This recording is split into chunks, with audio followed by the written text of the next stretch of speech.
I found something in the market that wasn't supposed to exist. March 12th, 9:47 p.m. Gray sweatshirt. Hole in the left sleeve. Cold coffee from 11 a.m. sitting next to my laptop. My wife had texted me twice. "Where are you?" Then an hour later, "Dinner's cold." I told her I was finishing something. That was a lie. I was watching a number move. At first, it made me $312. Not 300. 312. I remember the exact sense because I stared at it for 14 seconds before I believed it. I was sitting in my car outside my apartment. Engine off. Phone in my hand. My thumb was shaking over the button. Any normal person would have closed the laptop here. Taken the $312. Gone inside. Eaten cold dinner. Said sorry. I am not a normal person. 10 minutes later, it made me $4,000. Same setup. Same gap. Same asset showing two different prices at two different exchanges. Buy here for $100.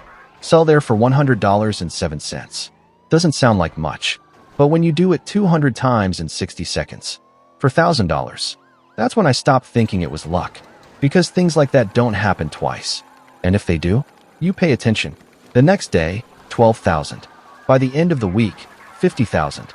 And the entire time, nothing pushed back. No warnings. No restrictions. No email. No phone call. No freeze. No grayed out button. Nothing. Which is exactly what made it dangerous. Silence like that is convincing. It makes you believe you're invisible. It makes you believe you're ahead of the system. You're not. You're just early. I didn't know that yet. So I kept going. The same asset. Two prices. The gap appeared every day around 10:14 a.m. Sometimes earlier. Sometimes later. But always there. Always open for at least 11 seconds. 11 seconds doesn't sound like much. But when you're already sitting there, when your finger is already on the button, when you've already done it 100 times, 11 seconds is an eternity. I started small. $312. Then $4,000. Then $12,000. Then $50,000. Each time waiting for the system to push back. It didn't. So I increased the size. Not all at once. Gradually. A little more each day. Testing how far I could go before something reacted. Nothing. At $200,000, I told myself any sane person would stop. I told myself that while I was loading the next trade. At $500,000, my wife asked me why I was home more. Why I seemed distracted. Why I was checking my phone during dinner. I told her it was work. Deadlines. Pressure. That wasn't completely wrong.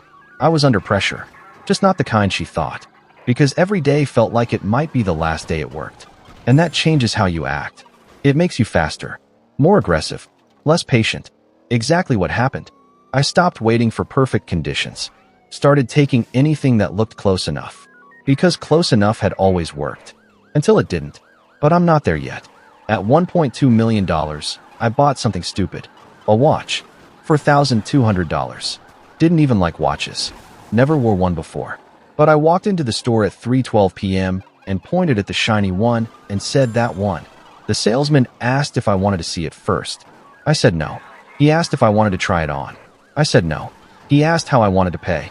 I said debit. He blinked. Then he ran the card. It went through. He blinked again. I walked out with a small bag and got back in my car. Same car. Same seat. Same cracked phone screen. Same cold coffee from a different day. I opened the box in the parking lot. Looked at the watch. Put it back in the box. Put the box on the passenger seat. Never wore it. Not once. Still in the box somewhere. That's when I knew something had changed. Not the money. Me. Because a normal person buys a watch and feels something. Joy. Excitement. Regret. Guilt. I felt nothing. At $2.4 million, I paid my mom's mortgage. She cried on the phone. I sat in the car and listened.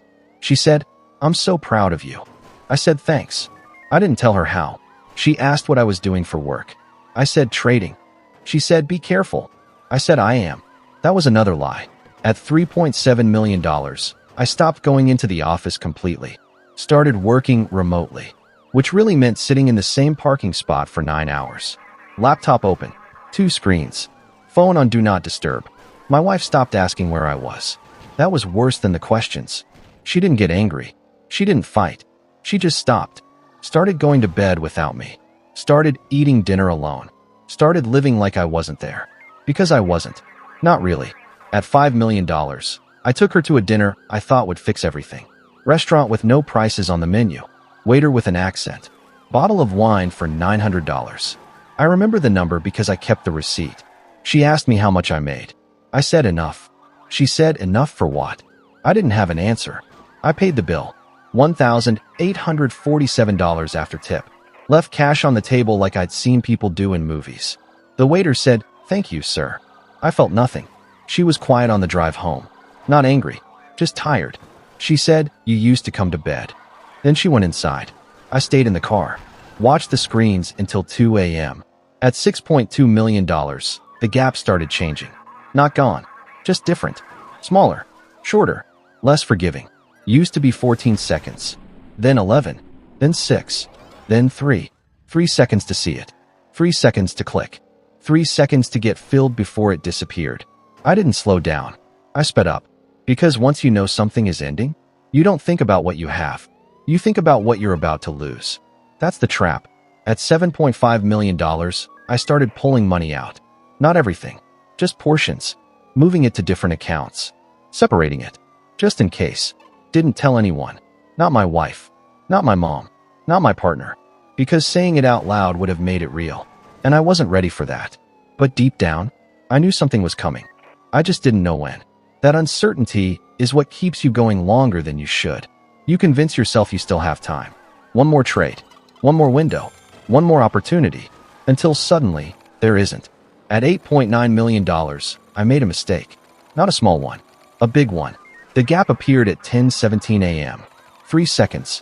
I saw it. I clicked. It filled. Profit. Then it appeared again at 10:19 a.m. 2 seconds. I clicked. It filled. Profit. Then again at 10:21 a.m. 1 second. I clicked. It didn't fill. The gap closed while my order was in the air. Half my position bought. Half hanging.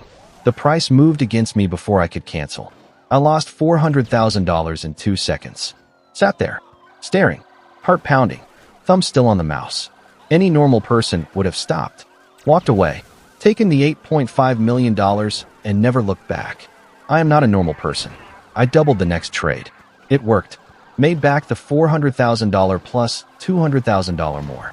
And that's when I stopped being careful. That's when I stopped being smart.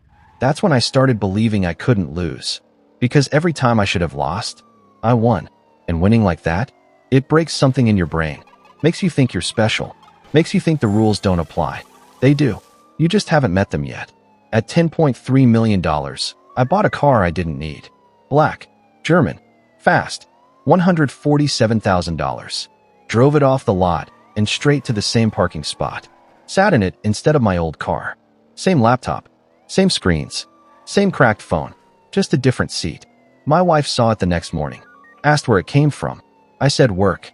She said work bought you a Porsche? I said bonus. She didn't believe me. Didn't say that. Just looked at me the way you look at someone you're starting not to recognize. That look? Worse than any loss. At $12.5 million, the gap appeared again. 10:14 a.m. For seconds. I took it. Worked. 10:16 a.m. 3 seconds. Worked. 10:19 a.m. 2 seconds. Worked. Then nothing. The gap didn't appear at 10:22, or 10:25, or 10:30. I sat there until 4 p.m. Waiting. Nothing. Came back the next day. 10:14 a.m. Nothing. 10:17 a.m. Nothing. 10:21 a.m.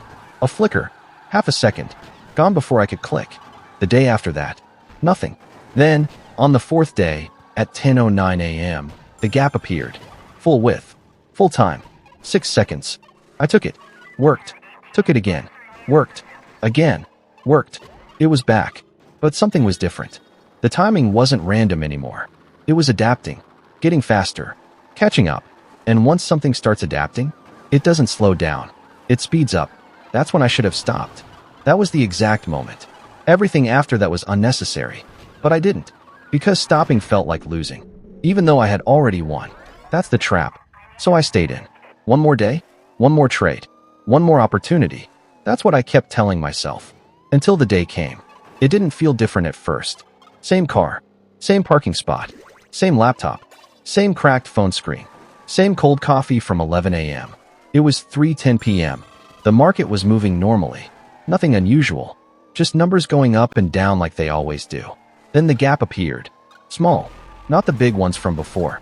Just a tiny difference. 3 cents on a $200 asset. Normally, I wouldn't even look at something that small. Not worth the risk. But something was different this time. The gap stayed open. 1 second. 2 seconds. 5 seconds. 10 seconds. It never stayed open that long anymore. I stared at it. 15 seconds. 20 seconds. My thumb was shaking. Not from fear. From something else. Hunger. I told myself any sane person would watch. Would study. Would figure out why it was staying open so long before touching it. I am not a sane person. I clicked. Large trade. Bigger than anything I had done before. $2.5 million. No hesitation.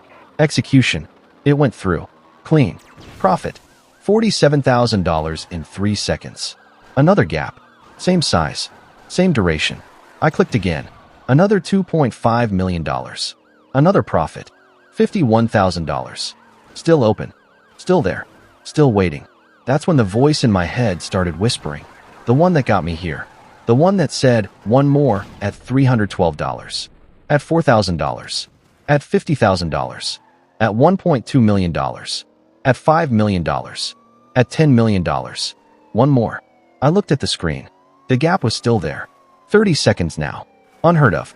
I thought about my wife. About the look she gave me when she saw the Porsche. About the dinner where she stopped asking questions. About the bed she sleeps in alone. I thought about stopping. Then I looked at the number. $12.5 million. And I thought about what $15 million would feel like. One more. I loaded the biggest trade of my life. Everything I had. Everything I had built. Every dollar from every gap, from every day, from every trade. $12.5 million. One button. I didn't think. I didn't hesitate. I clicked. For a moment it worked. The order filled. Partial. $8 million executed. Profit locked in. $142,000. Then the remaining $4.5 million hit the market. And everything stopped. Not slow. Not gradual. Instant. The gap disappeared. Completely. 1 second it was there. The next, gone. But my order was still alive. Half filled. Half hanging. The price moved. Not against me. Through me. The asset dropped 50 cents. Then $1. Then $2. Then $5. My $4.5 million open order got filled at the new price. Not the price I wanted. The price the market gave me. I lost $1.2 million in 4 seconds. Then the system did something I had never seen before. It froze. Not my laptop. The exchange. The button grayed out. The screen stopped moving. The clock stopped ticking. I sat there, staring. 3:22 p.m. Frozen screen. No warnings. No messages. No explanation. Just silence. 30 seconds. 1 minute. 2 minutes. Then the screen came back. Everything looked normal. Prices moving. Gaps gone. Like nothing had happened. But my account was different. $12.5 million turned into $11.3 million. Then $10.8 million. Then $9.2 million. The system wasn't done. It started canceling trades. Not the losing ones. The winning ones. The ones from earlier. The clean ones. The $312 trade from the first day. The $4,000 trade. The $12,000 trade. One by one. Reversed. Removed. Gone. I watched my balance drop. $9.2 million to $8.1 million to $6.4 million to $4.7 million. I didn't move. Didn't click.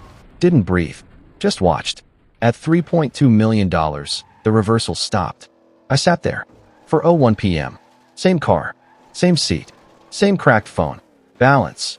$3,187,422. I had made $12.5 million. Kept $3.1 million. Lost $9.4 million in 18 minutes. Any normal person would have been grateful for $3.1 million. Would have closed the laptop. Driven home. Hugged their wife. Said sorry. Meant it. I sat there until 11 p.m. Didn't eat. Didn't drink. Didn't call anyone. Just stared at the screen. Waiting for the gap to come back. It didn't. The next morning, I checked my email. Nothing. Checked my account. $3,187,422. Checked the market. No gaps. Drove to the same parking spot. Opened the laptop. Watched until 4 p.m. Nothing. Day 2. Same routine. Same spot. Same nothing. Day 3. Nothing. Day 4. An email. Not from the exchange. From a law firm. Professional. Controlled. 3 paragraphs. They wanted to review my activity. Clarify certain trades. Understand what had happened between March 12th and April 3rd. No threats. No accusations. Just questions. That was worse. Because questions mean they're looking. And looking means they'll find something. And finding something means... I stopped that thought. Printed the email. Read it 12 times. Each time it sounded more dangerous. I thought about calling a lawyer. Didn't. Thought about calling my wife. Didn't. Thought about running. Didn't. Just sat there. Same car. Same seat. Same cracked phone. Same cold coffee. At 2 a.m., I drove home. She was asleep. I stood in the bedroom doorway for 7 minutes. Watched her breathe. Wanted to wake her up. Wanted to tell her everything. Wanted to say I'm sorry before I knew what I was sorry for. I didn't. Walked to the living room. Slept on the couch. The next morning, she made coffee. 2 cups. Put one in front of me. Sat down. Didn't ask where I'd been. Didn't ask about the money. Didn't ask anything. She said, "You look tired." I said, "I am." She said, "Come to bed tonight." I said, "Okay." That was the first true thing I'd said in weeks. I didn't go to the parking spot that day. Stayed home. Watched the market from the kitchen table. No gaps. No opportunities. Nothing. She made lunch. Sandwiches. Cut the crust off like she used to before I started staying in the car. I ate it. Tasted nothing. At 3 p.m., the phone rang. The law firm again. They wanted to schedule a call. I said tomorrow. They said today. I said 4 p.m. Hung up. Looked at my wife. She was washing dishes. Back to me. Didn't turn around. I wanted to tell her. Opened my mouth twice. Nothing came out. At 4 p.m., I took the call. 2 lawyers. 1 analyst. They asked about specific trades. March 14th at 10:17 a.m. March 19th at 3:12 p.m. March 27th at 9:47 p.m. They knew everything. Every time. Every amount. Every gap. They didn't accuse me of anything. Didn't threaten me. Didn't ask for money back. They just asked questions. Quiet ones. Professional ones. And that's when I realized. The money was never the trap. The silence was. Because if they had screamed, if they had frozen my account, if they had sent a warning, I would have stopped. Would have walked away. Would have kept the $3.1 million. Would have gone to bed. Would have been fine. But they didn't scream. They asked questions. And questions mean you're still in it. Still waiting. Still hoping for one more gap. That's how they get you. Not with punishment. With patience. I hung up. 4:47 p.m. My wife was sitting on the couch. Pretending to read a book. Wasn't turning pages. I sat next to her. Didn't say anything. Neither did she. We sat there for 2 hours. In silence. Not the scary silence from before. A different one. A tired one. At 7 p.m., she put her hand on mine. Didn't say anything. Just put it there. I didn't deserve it. She knew it. I knew it. Didn't matter. She left it there anyway. The next morning, I checked the market. No gaps. Checked my email. No new messages. Checked my account. $3,187,422. I drove to the parking spot. Sat there for an hour. Laptop open. Screens on. Waiting. Nothing. Closed the laptop. Drove home. Walked inside. She was making breakfast. Eggs. Burned them like she always does. I ate them. Burned eggs. Cold coffee. Cracked phone. $3.1 million. And for the first time in months, I didn't want one more. I wanted eggs. Burned once. With her. That's the part they don't tell you about finding something that wasn't supposed to exist. You don't lose the money. You lose the ability to want anything else. And getting that back? Harder than any trade. Harder than any gap. Harder than any $12.5 million. Because the market will always make another gap. Somewhere. For someone else. But your wife only burns eggs for so long before she stops cooking. I got lucky. She burned them again this morning.